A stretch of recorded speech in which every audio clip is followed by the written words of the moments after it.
International politics में हर एक वो चीज की जा सकती है जिसको आप जायज साबित कर सकते हैं. द वर्ड साबित, it means you need to have that kind of power status and required machinery with you. When I say machinery, इसका मतलब है कि रिक्वायर्ड सपोर्ट आपके पास होना चाहिए. वर्ल्ड वॉर फर्स्ट, क्या इसका कारण, कंप्लीट कारण, यह वाकया था जिसमें कि ऑस्ट्रियन आर्कड्यूक फ्रांज फर्डिनेंड की हत्या हो जाती है, असैसिनेशन हो जाता है बाय अ सर्बियन नेशनलिस्ट. ये इमीडिएट कॉज था. सर्बिया वर्सेस, सर्बिया को सपोर्ट कर रहा था रशिया और दूसरी तरफ ऑस्ट्रो हंगेरियन एम्पायर था. यह कहा जाता है कि यह जो वाकया था, उस समय के कई सारे एक्सपर्ट्स का मानना था कि अब वर्ल्ड वॉर क्यों होगा, क्योंकि उस समय जो चल रहा था इस पूरे यूरोप में वो ये था कि बैलेंस ऑफ पावर बना हुआ था. बैलेंस ऑफ पावर का मतलब बेसिकली यह है कि यूरोप थक चुका था नेपोलियनिक वॉर से, और उसके बाद एक अलायंस वाला सिस्टम आया. अलायंस वाला सिस्टम का मतलब है कि दुनिया में युद्ध तब होता है जब कोई एक ताकत बहुत ज्यादा ताकतवर बन जाती है और उसके बाद वो दूसरे के लिए थ्रेट बनने लगती है. लेकिन अगर कोई देश ताकतवर बन रहा है मिलिट्रीली, नेवी के हिसाब से, तो आप क्या करिए, आप कुछ अन्य देशों के साथ अलायंस रखिए जिससे कि पावर में बैलेंस रहेगा. और अगर पावर में बैलेंस रहेगा, it is less likely that nations are going to go into war. जब ये असैसिनेशन हो गया तो कहा गया कि शायद युद्ध नहीं होगा, क्योंकि ऐसे असैसिनेशन इससे पहले भी हुए हैं. रॉयल फैमिलीज के असैसिनेशन इससे पहले भी हुए हैं. तो फिर ये ऐसा कैसे हो गया? क्योंकि एक चीज इस समय डिफरेंट थी, वो था rise of nationalism in whole Europe. And in the guise of this nationalism, यानी कि इस नेशनलिज्म के साथ साथ फिर जुड़े हुए थे अलग अलग देशों के स्ट्रेटेजिक इंटरेस्ट. कुछ ऐसा था, सर्बियन नेशनलिस्ट ने हत्या की, आर्कड्यूक गए हुए थे बॉस्निया में, तो यहां पर जो ऑस्ट्रिया है, ऑस्ट्रिया के आर्कड्यूक की हत्या हुई है. आई विल मेक यू, मतलब I will make a move, I will, लेकिन ये कह रहे हैं if you touch me I will. अगर तुमने छुआ तो क्या होगा? पीछे कौन खड़ा है यहां पर? Russia. If you hit that little fellow I will, फिर मैं तुम्हें बताऊंगा. फिर रशिया के पीछे कौन खड़ा है? Germany. If you strike my friend, यानी कि अगर तुमने रशिया ऑस्ट्रिया को कुछ किया ना तो फिर देख लेना तुम. तो यानी कि ऑस्ट्रिया के साथ खड़ा है जर्मनी, लेकिन जर्मनी अपने पीछे तो देखे कौन खड़ा है? France. If you hit him I will, और फिर इसके पीछे. तो कहने का मतलब यह है कि वर्ल्ड वॉर इस वजह से हो पाया क्योंकि hyper nationalism was there and this alliance system was also there. अब यह मत मान लेना कि एक्चुअली रशिया केवल सर्बिया से प्यार बहुत था, सर्बिया के साथ सपोर्ट बेस बहुत था, इमोशनल कनेक्शन था, इस वजह से वो ऑस्ट्रिया के खिलाफ खड़ा था, ऑस्ट्रो हंगेरियन एम्पायर के खिलाफ खड़ा था. ऐसा नहीं है. इसका कारण कहा जाता है स्ट्रेट ऑफ डैनडस, यानी कि आसान भाषा में बताऊं तो मेडिटेरियन जो एरिया है, उस मेडिटेरियन सी में वो चाहता था एक्सेस, और उस समय पर उस एरिया में प्रभुत्व किसका था? ओटोमन्स का था. ओटोमन भी पीछे लाइन में आपको मिलेंगे यहां पर. तो हर कोई अपने इंटरेस्ट के लिए, इधर यहां पर फ्रांस को लग रहा था कि चलो भाई मैं भी ज्वाइन कर लेता हूं, तो एक इससे पहले वॉर में जर्मनी ने जो मेरी कुछ जो पहले टेरिटरीज थी उनको एक्वायर कर लिया था, मैं अपनी टेरिटरीज वापस ले लूंगा. तो हर कोई अपने इंटरेस्ट में लगा हुआ था. और लेकिन यहां पर अंडरलाइन क्या थी? हाइपर नेशनलिज्म, यानी कि अपनी कल्चर, अपनी इकोनॉमी, अपनी मिलिट्री में ऐसी प्राइड जो कई बार वास्तविकता से ऊपर थी. प्रॉब्लम यह वास्तविकता से ऊपर थी. अब कुछ रीसेंट ट्रेंड्स देखते हैं, जैसे कि आप सबको पता होगा कि यूएस और चाइना का अगर ट्रेड रिलेशन की बात की जाए तो चाइना यूएस का सबसे बड़ा ट्रेडिंग पार्टनर है. ऐसा है क्या? अब ऐसा नहीं है. रीसेंट अपडेट यह है कि मैक्सिको ने चाइना को सरपास कर दिया है. ब्लूमबर्ग की रिपोर्ट देखिए, Mexico has eclipsed China as biggest US trade partner. आप कहेंगे मतलब क्या हुआ? मतलब यह हुआ कि जो डोनाल्ड ट्रंप के समय पर यूएस चाइना ट्रेड वॉर था, उसका रिजल्ट आपके सामने. जरा एक ग्राफ देखिए, चाइना का मतलब जो टोटल इंपोर्ट हम यूएस में देख रहे थे चाइना की तरफ से, वो यहां से अब गिरता हुआ यहां पर पहुंच गया है. इवन मैक्सिको का जो ट्रेड है वो यूएस के साथ इंक्रीज हो रहा है. क्या आपको कुछ कनेक्शन बन रहा है? That there is a major decoupling going on in world politics, यानी कि चाइना पर निर्भरता को कम करने की बात जो यूएस कर रहा था वो हमारे सामने आ रही है। अगर डिपेंडेंस कम तो अब टेंशन राइज, इसकी पॉसिबिलिटी बढ़ जाती है कि अगर डायरेक्ट कन्फ्रंटेशन में जाना पड़े चाइना के साथ तो भाई ट्रेड पर इंपैक्ट कम से कम हो।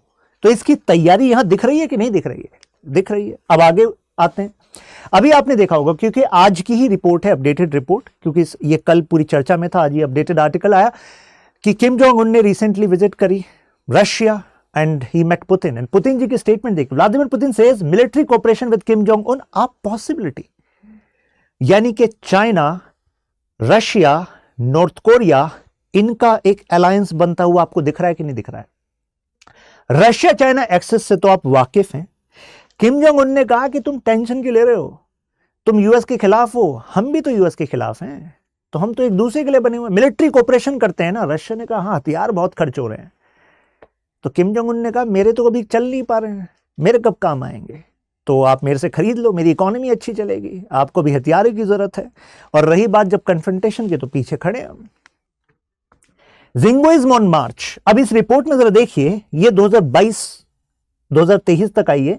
जिंगोइज्म का मतलब है कि जब नेशनलिज्म का एक ऊपर का लेवल ऐसा हो जाता है कि you actually have aggressive kind of nationalism. एक तो नेशनलिज्म होता है कि you have sense of pride, commonness, but jingoism में क्या होता है, you define your nationalism with aggression in foreign policy, you talk about military, you talk about actually disparaging, मतलब आप दूसरे को नेगेटिव बोलते हो और अपने देश को बेहतर करने पर ध्यान देना, उस पर इतना फोकस नहीं है, दूसरे को नेगेटिव, दूसरे को सप्रेस करना।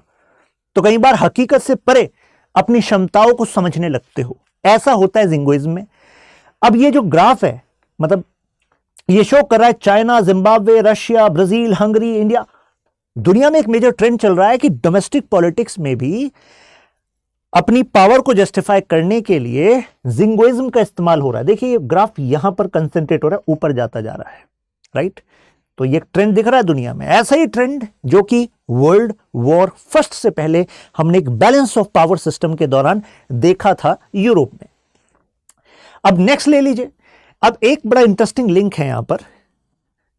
वर्ल्ड वॉर फर्स्ट में कई सारे देशों को इस वजह से भी शामिल होना पड़ा क्योंकि वो इन वेस्टर्न पावर्स के कॉलोनीज थे। तो जो कॉलोनीज हैं भाई, उनका तो अपना से होगा नहीं, उनको तो they were tied down with the will of these powers, तो उनको तो युद्ध में जाना ही है, उनको तो अपने सिपाही भेजने ही है। लेकिन अब भी तो ऐसा ही कुछ है, यानी कि कितने सारे एरियाज इन्फ्लुएंस में हैं, अलायंस में भी है, इन्फ्लुएंस में भी है। जैसे ये जो आपको एरिया दिख रहा है, जितना भी कलर्ड पार्ट दिख रहा है, ये केवल मैं एक वैगनर ग्रुप की बात कर रहा हूं। जो वैगनर मर्सनरी ग्रुप है उसकी प्रेजेंस है यहां पर, राइट? और ऐसे और भी ग्रुप्स हैं, जैसे एक रेडिट भी है, ये भी रशिया बेस्ड है, ऐसे फ्रांस बेस्ड भी मर्सनरी फाइटर्स हैं। तो ये मर्सनरी फाइटर्स ग्रुप ये अफ्रीका में क्या कर रहे हैं? आपको क्या लग रहा है सामाजिक सेवा कर रहे हैं यहां पर? नहीं। अगर जब मैं वैगनर की बात कर रहा हूं तो आप ये मत समझिएगा कि केवल ये मिस्टर पुतिन के हिसाब से चलते हैं, नहीं। Wagner is a mercenary group. इसने अफ्रीका में CIA से पैसे लेकर भी ऑपरेशंस किए हैं। तो इन ऑपरेशंस का पर्पस क्या होता है? To topple the regimes, to create instability so that these regimes can be used for the interest of these western powers or these powerful nations। तो एक तरीके से यहां पर जो कॉन्फ्लिक्ट जोन बनाकर रखा गया है उसमें भी तो एक कंटेस्टेशन कहां है? वेस्ट में है, जिसका फल हमें यहां पर दिख रहा है, राइट? अभी रिसेंट अपडेट आपने ये भी देखी होगी, काफी चर्चा में था, स्वीडन एंड फिनलैंड। ये ऐसे देश जो कि कोल्ड वॉर के दौरान जब दुनिया में ब्लॉक पॉलिटिक्स चल रही थी तब ये शांति की बात कर रहे थे, तब इन्होंने न्यूट्रलिटी को अपनाया। लेकिन रिसेंट ट्रेंड हमने क्या देखा कि ये भी नेटो का पार्ट बन रहे हैं, नेटो का पार्ट। तो यानी कि चल क्या रहा है दुनिया में? दुनिया में हम एक फैक्शन देख रहे हैं बनता हुआ, हाइपर नेशनलिज्म का इस्तेमाल होता हुआ, कन्फ्रंटेशन होता हुआ। अभी आपने बैकग्राउंड देखा है, अब मैं स्पेसिफिक दुनिया के जो मोस्ट इंपॉर्टेंट जो कॉन्फ्लिक्ट जोन है, मिडिल ईस्ट से लेकर एशिया से लेकर सेंट्रल एशिया, हम सब पर आने वाले हैं। Let's start with the reason hyper nationalism. तो नेशनलिज्म तो अच्छा है, nationalism word actually connects to the sense of commonness, the word नेसा है, राइट? अपने इंटरेस्ट के बारे में बात करना, भाई ये कोई गलत नहीं है। मुद्दा ये है कि जब ये हाइपर बन जाता है, ये सिग्निफिकेंट कॉज कहा गया वर्ल्ड वॉर फर्स्ट का, तो कई बार हुआ होता क्या, अपनी इकोनॉमिक, अपनी कल्चरल, अपनी मिलिट्री इंपॉर्टेंस को आप एक पॉलिटिकल टूल की तरह यूज करते हैं, जिससे कि आप लेजिटिमाइज करते हैं अपने एक्शंस को। यानी कि आप जनता को कहते हैं बताइए वॉर को सपोर्ट करेंगे कि नहीं करेंगे। जनता कहेगी वॉर को सपोर्ट कर तो देते, लेकिन इकोनॉमिक क्राइसिस है ना। तो आप कहेंगे, अब आपके पास एक तरीका आ गया है हाइपर नेशनलिज्म। आप कहोगे बताओ तुम्हें रोटी खानी है या देश बचाना है? कहोगे यार रोटी नहीं, देश बचाना है, क्योंकि इकोनॉमिक एंगल तो ठीक है, लेकिन मिलिट्री सुप्रीमेसी कल्चर जो है उसका प्राइड जो है इतना होता है कि उसके लिए जनता इकोनॉमिक टर्मोइल से गुजरने के लिए भी तैयार हो जाती है। जनता को बताया जाता है कि तुम्हें एक नए देश की डिलीवरी चाहिए कि नहीं चाहिए। जनता कहेगी चाहिए, नए देश की डिलीवरी चाहिए। तो नए देश की डिलीवरी को समझो कि बर्थ होने वाली है अब नए देश की। अब नए देश की बर्थ होगी तो कुछ ब्लड शेड होगा कि नहीं होगा? ब्लड शेड होता है भाई, जब भी बेबी होता है ब्लड शेड होता है डिलीवरी में, प्रेगनेंसी के दौरान। तो अब डिलीवरी में अब जनता सोचेगी मतलब ब्लड शेड किसका होगा, हमारा होगा? नहीं, दुश्मनों का होगा। जनता कहेगी फिर ठीक है, और तुम्हें क्या मिलेगा? तुम्हें एक नई टेरिटरी मिलेंगी, नए रिसोर्सेज मिलेंगे। जब वॉर होता है तो उसके बाद हम दूसरे से बाउंड्रीज लेते हैं। जनता कहेगी ठीक है कर दो वॉर। तो इस तरीके से आपको सपोर्ट मिल जाता है, राइट। तो नाउ अब ये माना गया कि ठीक है, मतलब this way we can go head. अब ब्रिटिश और चाहे जर्मनी की बात करो, चाहे रशिया की बात करो, हर किसी को अपनी सुप्रीमेसी में बहुत ज्यादा यू कैन से विश्वास था। जैसे कि इनका मानना था कि हमारा तो एम्पायर ही पूरे दुनिया भर में है, sun never sets on our empire, naval जो अपनी पावर है। इधर जर्मनी, उनको लग रहा था कि हमारे पास पावरफुल इंडस्ट्रियल बेस है, प्रशियन मिलिट्री एफिशिएंसी है पुरानी, क्योंकि जर्मनी पहले वहाँ प्रशिया था, और हमारे पास जो बैटल शिप्स है, सबमरीन्स है, हम तो मतलब कोई दिक्कत ही नहीं है हमें तो। इधर जार को लगता था कि मेरा जो एम्पायर है ना वो तो खुद गॉड प्रोटेक्ट कर रहे हैं, अरे 1.5 मिलियन की स्टैंडिंग आर्मी है मेरे पास। तो यानी कि उस समय पर ये जो हाइपर नेशनलिज्म था, ये जो कुछ मिसकैलकुलेशन, मिसकम्युनिकेशन है, इसके कारण वर्ल्ड वॉर हुआ, तहस नहस हुआ। अब आज की सिचुएशन क्या है? आज की सिचुएशन में भी हम वर्ल्ड को डिवाइडेड देखते हैं। प्रोटेक्शनिज्म की एक वेव आई है जो अपने आप में वर्ल्ड वॉर 2 के बाद किए गए कुछ कामों को एक्चुअली पानी फेरने वाली बात है। आप कहेंगे ऐसा कैसे? वर्ल्ड वॉर 2 के बाद यूएसए और many these western European Nations they were saying कि अब वर्ल्ड वॉर ना हो, इसके लिए हम यूएन को मजबूत बनाते हैं, मल्टीलेटरलिज्म को मजबूत बनाते हैं, यानी कि एक प्लेटफॉर्म जिस पर हम सब साझा होंगे, कलेक्टिव सिक्योरिटी आएगी। कलेक्टिव सिक्योरिटी का मतलब कि एक यूएन का पार्ट बन जाइए और उसके बाद सभी की सुरक्षा की जिम्मेदारी यूएन की है। मुझे बताइए क्या यूएन दुनिया में हो रहे वॉर्स को रोक पाया? नहीं रोक पाया। क्या यूएन को रेस्पेक्ट कर रहे हैं बाकी नेशंस? यूएन की गाइडलाइंस को मान रहे हैं? नहीं मान रहे हैं। तो कहने का मतलब ये हुआ कि तब भी जब मतलब यूएन के होते हुए भी ये वॉर जैसे चांसेस हैं बढ़ते जा रहे हैं, और उसमें भी कुछ कर नहीं पा रहा है यूएन, राइट। इन सिचुएशंस में यूएन कहता है मैं सब्सटेंशियल आइडिया ऑफ पीस पर काम करता हूं। आप कहेंगे ये क्या है? तो यूएन कहता है मैं डेवलपमेंट पे भी तो काम कर रहा हूं, डेवलपमेंट से पीस जैसा एटमॉस्फेयर क्रिएट होता है, राइट। अब जिन लोगों ने बातें की थी कि मल्टीलेटरल वर्ल्ड होगा, शांति आएगी, यूएन आ गया है, अब वर्ल्ड वॉर जैसा कुछ नहीं होगा, अब वही नेशंस यूएन पर सवाल उठा रहे हैं, वही नेशंस मल्टीलेटरल वर्ल्ड ऑर्डर पर सवाल उठा रहे हैं। अब जरा देखते हैं कि एक एग्जांपल, जैसे सिचुएशन मिडिल ईस्ट की देखिए। मिडिल ईस्ट में हमें 2 फैक्शंस दिखते हैं, अरब और ईरान, यानी कि ईरान वर्सेस अरब। सऊदी अरब के साथ बाकी अरब नेशंस, और ईरान के साथ कौन है? ईरान के साथ है शिया डोमिनेटेड वर्ल्ड, यानी कि ईरान को सपोर्ट मिलता है यमन, या आप कह सकते हैं ईरान सपोर्ट करता है यमन को, और उधर लेबनान में हिजबुल्लाह ग्रुप को। तो यानी कि ईरान अपने आप को प्रोजेक्ट करता है शिया मुस्लिम का वर्ल्ड का लीडर, और सऊदी प्रोजेक्ट करता है सुन्नी मुस्लिम वर्ल्ड का लीडर। ईरान को अभी फिलहाल सपोर्ट आपको पता होगा कहां से मिल रहा है, रशिया और चाइना आर गेटिंग क्लोज। और इससे पहले मैंने क्या बताया? Russia, China, north Korea close, और अभी ईरान क्लोज। ईरान के पास और ऑप्शन क्या है भाई? अगर ईरान पर सैंक्शंस लगा रहा है यूएस, उसको सपोर्ट कर रहे हैं France, Germany and other European Nations, तो जाहिर सी बात है ईरान किसके साथ जाएगा? इनके साथ जाएगा। तो आपको वर्ल्ड डिवाइडेड लग रहा है कि नहीं लग रहा है? इधर सऊदी को सपोर्ट यूएस से मिलता है, अदर वेस्टर्न यूरोपियन नेशन से मिलता है। तो कहने का मतलब है यहां पर भी एक जोन ऑफ कंटेस्टेशन बना हुआ है, सऊदी ईरान कॉन्फ्लिक्ट। यही बात मैंने आपको समझाई। अब इजराइल पैलेस्टाइन कॉन्फ्लिक्ट, अब पैलेस्टाइन को सपोर्ट मिलता है in the sense of this Arab Muslim cause. हालांकि अभी जो रिसेंट अपडेट था वो ये था कि सऊदी और इजराइल के बीच में डायलॉग पीस को स्थापित करने में लगे हुए मिस्टर बाइडेन। उनका अगले साल चुनाव है नवंबर में, वो इसको एक लेगेसी बनाना चाहते हैं कि देखो इतना बड़ा कॉन्फ्लिक्ट हमने रिजॉल्व कर दिया, क्योंकि अगर सऊदी अरब ने रिकॉग्नाइज कर लिया इजराइल को एज अ नेशन तो मेजर जो मुस्लिम वर्ल्ड के नेशंस है वो तो रिकॉग्नाइज कर ही लेंगे, ऐसा इजराइल का मानना है। और शायद इसका जो फायदा है उनको नेक्स्ट इलेक्शन में मिल जाए मिस्टर बाइडेन को। लेकिन मुद्दा यह है कि फिर भी अभी भी पैलेस्टाइन का मुद्दा अरब वर्ल्ड का एक मेजर मुद्दा है, और वहां पर आप सऊदी तो चलिए हाँ बोल देगा, लेकिन हमास जो गाजा स्ट्रिप में जो ग्रुप है जो टेरर एक्टिविटीज का इस्तेमाल करता है, तो क्या वो मानने वाला है इजराइल को एज अ देश? नहीं मानने वाला, वो इजराइल की एग्जिस्टेंस को नहीं मानता। अब यहां पर यह भी कहा जाता है कि गाजा में जो हमास ग्रुप है कहीं उसको भी तो हथियार जगह जगह से मिलते हैं, और इधर इजराइल को सपोर्ट कौन करता है? यूएस करता है। तो एक फैक्शन यहां पर हमें नजर आता है। अब ये कितना बढ़ सकता है ये समय बताएगा। मतलब it's like a melting pot, right? और जब फटना होगा ना तो एक साथ चीजें फट सकती हैं। फिर हर कोई सोचेगा चलो मैं भी इसमें अपना लेवरेज ले लूं, शायद मेरे पर भी हमला ना हो जाए। नगोर्नो करबाख रीजन, यहां पर अजरबैजान आर्मेनिया की डिबेट है। ये जो रीजन है इसमें आर्मेनियन एथनिसिटी के लोग रहते हैं। आर्मेनिया कहता है इस वजह से ये एरिया मेरा है। अजरबैजान कहता है कि नहीं, देखो आसपास सारी टेरिटरी मेरी है, बीच में ये टेरिटरी है, तो ये जो नगोर्नो करबाख रीजन है अजरबैजान कहता है मेरा है।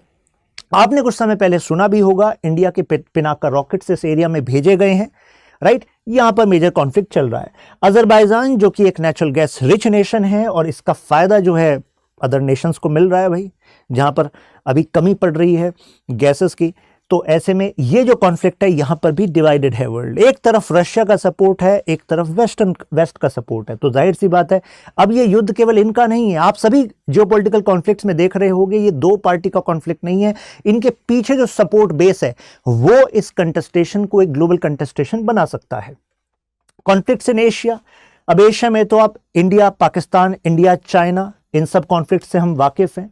जैसे कि अब चाइना की बात करते हैं, चाइना का कहा जाता है कि चाइना सेंचुरीज ऑफ ह्यूमिलिएशन से निकलकर रिवाइव कर रहा है। अभी I was reading this book by Frank Welsh, the history of the world.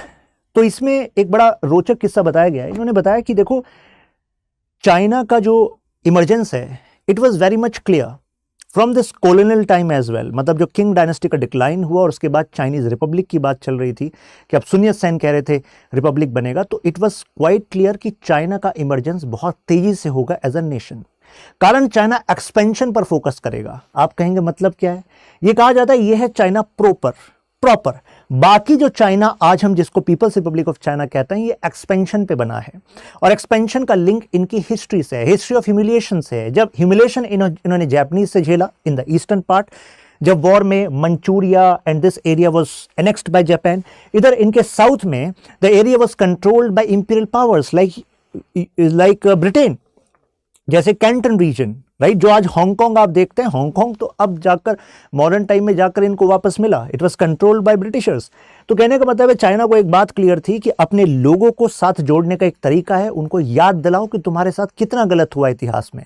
तो ऐसे में बताओ तुम्हारे पास एक ही तरीका है। वो तरीका क्या है? अपने आप को मजबूत करो और अपने आप को क्लेम करो अदर टेरिटरीज में। तो ऐसे में चाइना ने ऑक्यूपाई कर लिया तिब्बत को। ये चाइना ऑक्यूपाइड तिब्बत है, इसको 3 पार्ट में डिवाइड कर दिया। कह रहा है ये तिब्बत है, खम है, ये अमडो है।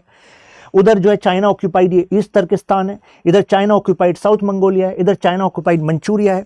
हमारे जो पूर्व आर्मी के जनरल है मिस्टर नानावने, उन्होंने अभी ट्विटर पर इस इमेज को पोस्ट किया था। उन्होंने कहा था this actually represent the proper China.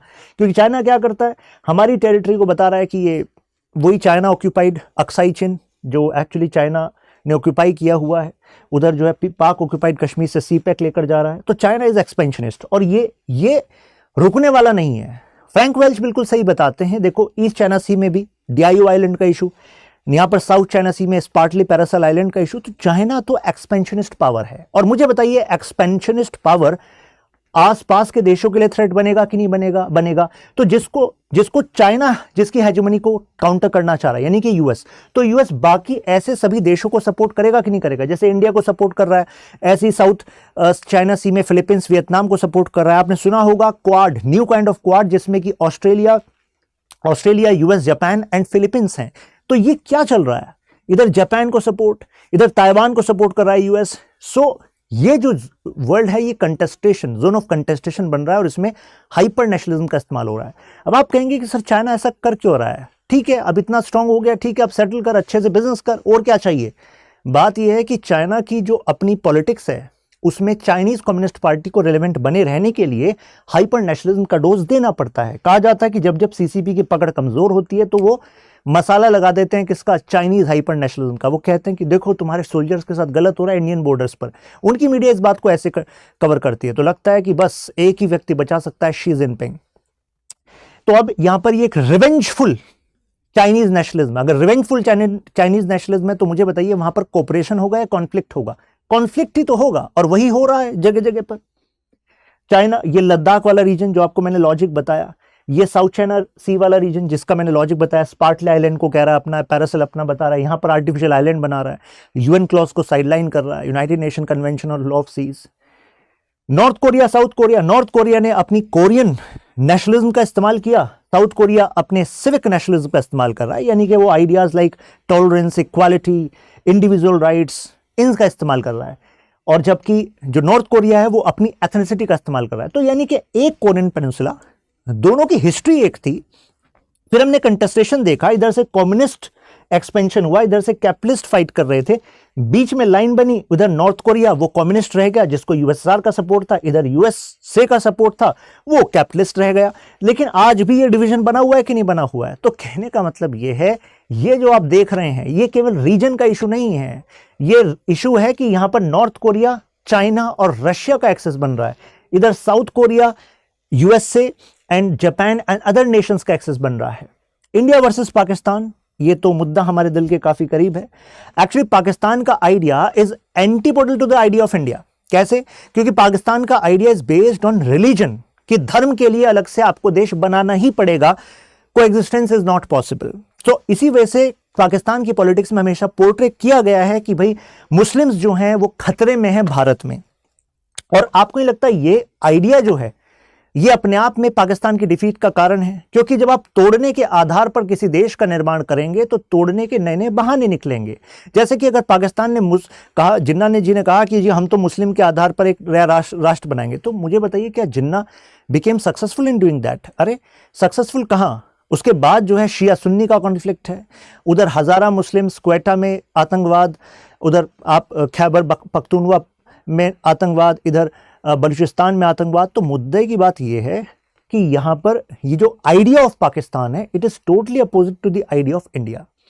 और अब हाइपर नेशनलिज्म वहां पाकिस्तान भी यूज कर रहा है, क्योंकि वहां पर जो पावर एलीट है, पावर एलीट में कौन है? वहां के पाकिस्तान के top politicians, federal politicians, Pakistan के आर्मी जनरल्स, पाकिस्तान के आईएसआई के टॉप ऑफिशियल, वो पैसा कमाते हैं और जनता को कंट्रोल में रखने के लिए डोज देते हैं किसकी? हाइपर नेशनलिज्म की। और साथ में फिर जब ये आइडिया ऑफ अखंड भारत जब ये डिबेट में आता है तो जाहिर सी बात है फिर ये जो कंटेस्टेशन है, जो कॉन्फ्लिक्टिंग जो नैरेटिव्स हैं, ये और ज्यादा प्रोमिनेंट हो जाते हैं।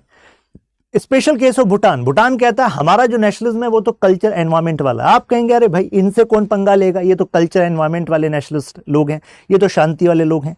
ऐसा नहीं है। बात यह है कि इनकी लोकेशन ऐसी है कि इनका जो कंटेस्टेशन है वो चाइना के साथ है, और यहां डोकलाम को लेकर और इधर वाले एरिया को लेकर जो नदन वाला पार्ट है इनका, तो इसको लेकर कंटेस्टेशन है। तो ऐसे में चाइना अगर यहां पर बढ़त बनाता है तो जाहिर सी बात है वो इंडिया के लिए भी प्रॉब्लम है, भूटान के लिए भी प्रॉब्लम है। तो यानी कि इनका नेशनलिज्म भी खतरे में है, राइट? तो ये भी उसको ऐसे ही परसीव करते हैं। और अगर ये चाइना के ज्यादा करीब जाते हैं तो जाहिर सी बात है वो इंडिया के लिए इनसिक्योरिटी क्रिएट करता है, वो डैगर की तरह काम करता है फिर हमारे लिए। अब नेशनलिज्म इन यूरोप, ये कहा गया कि अरे यूरोप की कहानी बिल्कुल अलग हो जाएगी। यूरोप जो एक समय पर जोन ऑफ कॉन्फ्लिक्ट था अब वो जोन ऑफ पीस बन रहा है, जैसे यूरोपियन यूनियन बना। लेकिन ब्रेक्सिट ने सारी बातों को एक तरीके से व्हाइट वॉश कर दिया। ब्रेक्सिट ने कहा अरे ब्रिटेन एग्जिट हो गया। ब्रिटेन एग्जिट होने का मतलब क्या है? ब्रिटेन में रेफरेंडम हुआ, वहां पर जनता ने कहा हमारा भला तो ईयू से अलग होने में है। अब ईयू से अलग होना एक सामान्य ग्रुप से अलग होने वाली बात नहीं है, ईयू से अलग होना बहुत बड़ी बात थी। कारण ईयू अपने आप में एक यूनिक एक्सपेरिमेंट था जो कह रहा था कि देखो पंगा जितना भी रहा है वर्ल्ड में, मींस जो कॉन्फ्लिक्ट हुए हैं मॉडर्न टाइम में वो नेशनलिज्म के इशू से हुए हैं, राइट। जब नेशन के लेवल पर आपने सॉवरेनिटी दे दी तो अब नेशन केवल नेशनल इंटरेस्ट में सोचता है, रीजन के इंटरेस्ट में नहीं सोचता, ग्लोबल इंटरेस्ट में नहीं सोचता। तो ऐसे में कहा गया सोल्यूशन क्या है, ईयू है, क्योंकि ईयू सुप्रा नेशनल आइडेंटिटी है कि आप अपने देश के भी नागरिक होंगे और ईयू के नागरिक होने के नाते भी आप प्राउड फील करेंगे। आप ईयू की भी एक पार्लियामेंट है, यूरोजोन के देशों के ऊपर एक यूरोपियन सेंट्रल बैंक है। लेकिन ब्रिटेन ने कहा ठीक है भाई, बहुत हो गया, लेकिन जहां पर अपने नेशन का हित नहीं, हम वहां पर होंगे नहीं। अब ब्रिटेन एग्जिट हो गया, उसको लगा कि यार मुझे फायदा नहीं हो रहा। ये Greece, Portugal, Italy, Ireland, Spain, इन सब में इकोनॉमिक क्राइसिस जब आए 2008 के बाद, तो यूके ने कहा हमारी इकोनॉमी ठीक काम कर रही थी, लेकिन क्योंकि हम इस ज्वाइंट फैमिली का पार्ट है, हम ज़्यादा खर्चा कर रहे हैं, ये तो कुछ भी नहीं कर रहे हैं, ये तो मज़े ले रहे हैं, ये तो बहुत सारी सब्सिडीज दे रहे हैं, ज़्यादा जिम्मेदारी नहीं ले रहे हैं, जिम्मेदारी हम ही ले रहे हैं। तो उन्होंने कहा अब हम न्यूक्लियर फैमिली बनाएंगे, हम तो अलग हो जाएंगे। ये अलग हो गए तो अगेन नेशनलिज्म का आइडिया प्रोमिनेंट हो गया। अब देखिए राइज ऑफ राइट हमें दुनिया में जगह जगह दिख रहा है। इनसे तो आप वाकिफ होंगे, अभी काफ़ी ट्रेंडिंग में थी जॉर्जिया मेलोनी। तो Giorgia Meloni new fascist linkage रखती हैं, यानी कि इनका इटली का प्राइम मिनिस्टर बनना इस बात का सूचक है कि इटालियन सोसाइटी में राइट विंग का राइज हुआ है।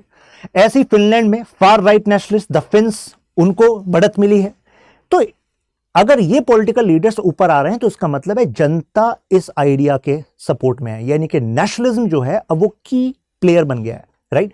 स्वीडन में भी स्वीडन डेमोक्रेट्स, यहां पर भी ग्रीस में भी हार्ड राइट पार्टीज, स्पेन में भी वॉक्स पार्टी। तो ये क्या शो कर रहा है कि यूरोप में अब नेशनलिज्म जो है बहुत तेजी से बढ़ रहा है, राइट। जो कह रहे थे कि ईयू से अब कम हो जाएगा, ऐसा नहीं है। अमेरिका का नेशनलिज्म, यहां पर अरब अमेरिका के में अमेरिका फर्स्ट का जो आइडिया है, आप सब जानते हैं कि डोनाल्ड ट्रंप जी के टाइम पर काफ़ी पॉपुलर हुआ, लेकिन ऐसा नहीं है कि इन्होंने ही ये दिया था, राइट। प्रेसिडेंट वुडरो विल्सन ने आइडिया दिया था और फिर डोनाल्ड ट्रंप ने 2015 के दौरान इस पर आर्टिकल लिखा वॉल स्ट्रीट जर्नल में। फिर ये काफ़ी और ज़्यादा हाइप बन गई, पॉपुलर हो गया। कहा कि भाई दुनिया की सारी जिम्मेदारी अमेरिका क्यों ले, जबकि जो वर्ल्ड वॉर 2 के बाद एक्चुअली अमेरिका के ही पॉलिटिकल थिंकर्स थे, जैसे कि मॉर्गन थी, वो कह रही थी अगर आपको लीडर बनना है तो आपको जिम्मेदारी लेनी पड़ेगी, आपको इंटरवेंशनिस्ट बनना पड़ेगा। अगर आप जिम्मेदारी लेते हैं तो उससे कई गुना बेनिफिट भी ले लेते हैं। लेकिन फिर कहा जाने लगा कि ठीक है, हमें जब तक बेनिफिट मिल रहा था ठीक था, लेकिन अब बेनिफिट ज़्यादा नहीं मिल रहा है, तो हम अब अपने हाथ पीछे खींचते हैं। और इसी वजह से anti China, anti immigration, anti multilateralism, इन मुद्दों पर डोनाल्ड ट्रंप द्वारा चुनाव जीता गया। एंटी चाइना, एंटी इमिग्रेशन, तो मतलब चाइना जिम्मेदार है, ये इमिग्रेंट्स आ रहे हैं ये जिम्मेदार हैं, अरे ये यूएन का प्लेटफॉर्म, ये जो मल्टीलेटरल प्लेटफॉर्म है WTO, ये जिम्मेदार हैं अगर यूएस में जॉबलेसनेस हो रही है। तो ये क्या है, ये एक तरीके से नेशनलिज्म में आप एक तड़का लगा रहे हैं। बेसिकली कह रहे हैं कि देखो तुम प्रॉब्लम में हो ना अमेरिकन, ये जिम्मेदार हैं। तो हर किसी को चाहिए होता है कोई ऐसा बंदा जो बहुत ही सिंपली बता दे, अच्छा ये जिम्मेदार है, ठीक है, अगर इसे पता है कि ये जिम्मेदार है, चलो अब ये हमारे लिए काम करेगा। ऐसी उन्होंने धमकी दी कि हम यूनेस्को से बाहर हो जाएंगे, पेरिस क्लाइमेट एग्रीमेंट से बाहर, UNHRC से बाहर, WHO से भी बाहर। अब बाइडेन का चिप वॉर देखिए। बाइडेन ने रिसेंटली, आपने सुना होगा कि चाइना को जो यूएस की कंपनीज है जैसे कि इंटेल, वो अब कितनी सारी जो चिप कैटेगरीज हैं वो दे नहीं सकती, जिससे कि अब चाइना उन चिप से जो नई नई टेक्नोलॉजीज बना रहा था, नई इलेक्ट्रॉनिक प्रोडक्ट्स बना रहा था, जिसको एक्सपोर्ट कर रहा था, वो नहीं कर पा रहा। तो यूएस की प्राइवेट कंपनीज जो कि चाइना के चिप इंडस्ट्री से बहुत आगे हैं, वो अपनी चिप अब चाइना को एक्सपोर्ट नहीं कर पा रही। तो ये कहा जा रहा है कि अब चिप वॉर चल रहा है, राइट, सेमीकंडक्टर टेक्नोलॉजी का वॉर चल रहा है। इसका एक बड़ा कारण यह भी कहा जाता है कि अगर ताइवान एनेक्स हो जाता है तो ताइवान दुनिया की चिप मैन्युफैक्चरिंग का हब है। तो ऐसे में चाइना जो है कंट्रोल कर सकता है, मेजर नेगोशिएटिंग पावर रखेगा दुनिया के ऊपर, क्योंकि भाई दुनिया भर में जितने सारे इलेक्ट्रॉनिक प्रोडक्ट्स हैं उसमें जो चिप्स लगती हैं उसमें सबसे बड़ा TSMC जैसी कंपनीज हैं ताइवान की। तो ऐसे में ये चिप वॉर ऑलरेडी स्टार्ट हो चुका है। कंक्लूजन के तौर पर हम कह सकते हैं कि जो हाइपर नेशनलिज्म है उसका झलक हमें यूक्रेन वॉर में भी दिख रही है, जिसका इंपैक्ट दुनिया भर में हो रहा है। तो ऐसे में the circumstances are such, right, we don't want any other war, क्योंकि उससे फिर दुनिया और पीछे चली जाएगी। यह समय है डायलॉग का, डिप्लोमेसी का, जैसे कि PM मोदी कहते हैं, डॉक्टर S जयशंकर कहते हैं, बट हकीकत कुछ ऐसी है। अब ये क्वेश्चन देखिए, recent rise in hyper nationalism is creating world war 1 situations across the world critically examine। तो मुझे लगता है इस डिस्कशन से आपको सारे जरूरी पॉइंट्स मिल गए होंगे, समझ में आ गए होंगे। तो अगर सब कुछ है क्लियर, तो कमेंट्स में बताइए वाह। एंड नेक्स्ट आप किन टॉपिक्स पर ऐसा एनालिसिस चाहते हैं, you can share the video and this Telegram group Shashank Tyagi for you, यहां पर मैं शेयर कर दूंगा आपका ये PDF।